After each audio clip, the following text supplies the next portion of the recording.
Before I hand over the microphone, lift up a seed in your hand, everybody. If you have 5,000 naira anywhere around you, bring it out.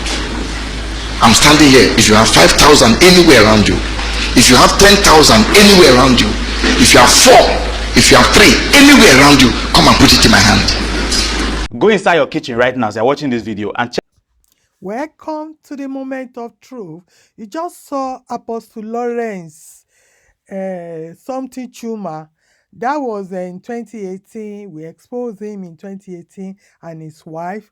That's what they do for a living. And this at Gideon left this message on my platform under the tithing and offering and levy something. And I want this man to please listen to the advocates. Stay tuned to the end. To create a conscience where there is none, and to cause conscience to disappear where it does. As our pastors are the one now destroying it. It is not in doubt that religion is the opium of the mass, and a lot of false prophets taking advantage of this to deceiving unsuspecting followers for their own benefit. In Nigeria today, magicians have taken over the house of God, and they parade themselves as prophet of God, while in actual sense, these people are all prophets of Baal. To them, Christianity starts and ends with giving, as they steal in the name of the Lord. The bigger your problem, the bigger you are told to donate. Challenge God and see if he will not offload his blessings upon you, they say. Yet, you never even feel challenge common government when they steal your money, but they tell you to challenge God. You believe them, you believe you can believe anything. Wise up on a scam. Beware of false prophets who come to you in sheep clothing, but inwardly and ravaging wolf. That's what the Bible says. What God cannot do does not exist. It's a lie. There are billions of things God cannot do. God gave you a brain, he cannot do the thinking. For most of them, religion is nothing more than a substitute for malfunctioning brain. So that's why they remove your ability to do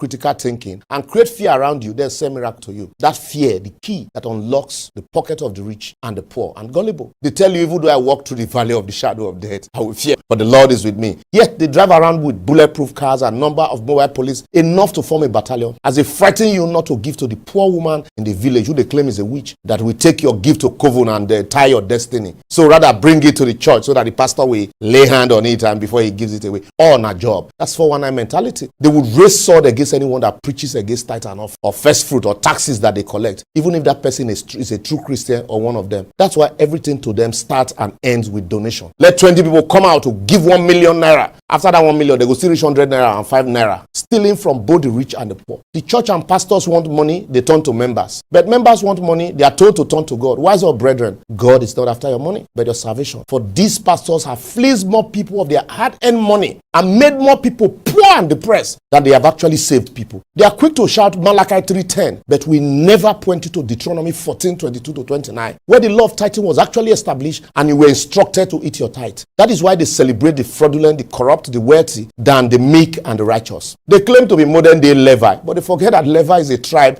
in Israel and yet are not a calling. So show me a Levi and I will give you my tithe. So why they not call you into Tinubu or Big Gate or Elon Musk family? Only thief masquerading as chief. Instead of a place of worship, they have turned the church into a gathering where the best of cars, clothing and materialistic things are showcased. Comic reliefs are entertained because of the hollowness and lack of godliness in these places. My God is not a poor God. No wonder more people are now questioning the existence of God, as they say, if his so-called messengers can be this carnal without repercussion, what then is the need? Some of the pastors claim to even drink tea with God and stop natural weather in foreign countries for months. Yet they no fee even stop the scorching sun that is burning people here even when light no day. Some claim to raise more people from the dead, yet bad roads and non-availability of infrastructure is killing their church members daily, and they never feel even raise. There be church members they forbid to raise from the dead. Others claim to hold the key to the kingdom, but what their followers do not know is that the key to the vault, when they won't give madam and girlfriends, now they hold, not the key to the kingdom. Some even say they stop a bullet with their hand and drove cars from Lagos to Abuja without fuel. They collect money from you to build schools, yet you can't afford to send your children there because of exorbitant fee. They promise you, they ask you to invest in the heaven, but are quickly collecting their return on investment here on earth. They tell you all sorts of lies in the name of God. And rather than lead people to God, they're actually chasing people away from God, while the few credible ones in church are silent because of mob criticism. Even motivational speakers today call themselves pastors too, as more people are calling God instead of God calling them. And why they criticize politicians in the afternoon, they go to collect tithe and offering from these same politicians in the night. And why you continue continue to carry your own cross. I will therefore advocate until we begin to judge this so-called God of men, masquerading as men of God, so that we also will be judged. We will continue to have charlatans occupy the pulpit until they completely eradicate the gospel and replace it with their own thoughts. True religious leaders must urgently rise up and speak up if they must salvage the already bad situation. To return to higher standard of living, the church, CAN, PFN, and all other associations must abandon the so-called prophet and seek new leaders of their own choosing. The government on its own owes it a duty to the society to create sanity and must establish laws to limit the proliferation of religious centers, all in the name of winning souls, while they are actually destroying souls. If you like, insult me from now till today. It will not stop me from calling out your pastors. So, well, let me listen to your insults on our comment section in all our social media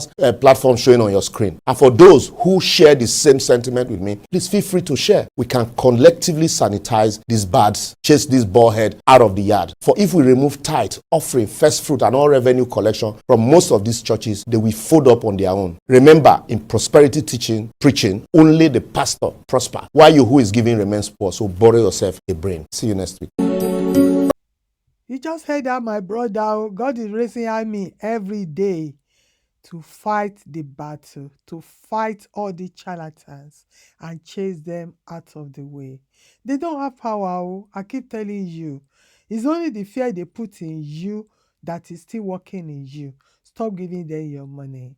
Whenever they stop going to their shrine, if nobody patronize them, they will fizzle. They will fizzle out on their own. All of them, they go and look for something to do, especially that one that's collecting Abrahamic offering. His name will be submitted to the Abrahamic seed covenant. His name will be submitted to the UK embassy. So when they retrieve all their visas, all their Schengen visa and everything, they will go and look for jobs somewhere else. The power belongs to you, my people. You are the people, you have the power. The power you have given to them is the power they are using to oppress you. So it's you now that have to make up your mind to take your destiny from their hands and follow God yourself. Know God for yourself. They have watered down our Lord Jesus Christ. The power of God, they watered it down. They made themselves God. Look at this one. That's a walking tantala there. And he say he has power. He has power. They are all walking around with security guard and everything. They all using bulletproof cars because they know that there are people out there that are not stupid anymore and they are looking for their head. So, my people, you heard it. So, if you want to join this army of God, you are allowed. And I will see you on my next video. Bye for now. Know God for yourself. They have no power. God is not in the building that is built with blood money. God doesn't listen to liars, to thieves, to manipulators, to fraudsters, to fornicators. All the sickness in this world is in their life. Oh, don't go there. Oh, bye for now.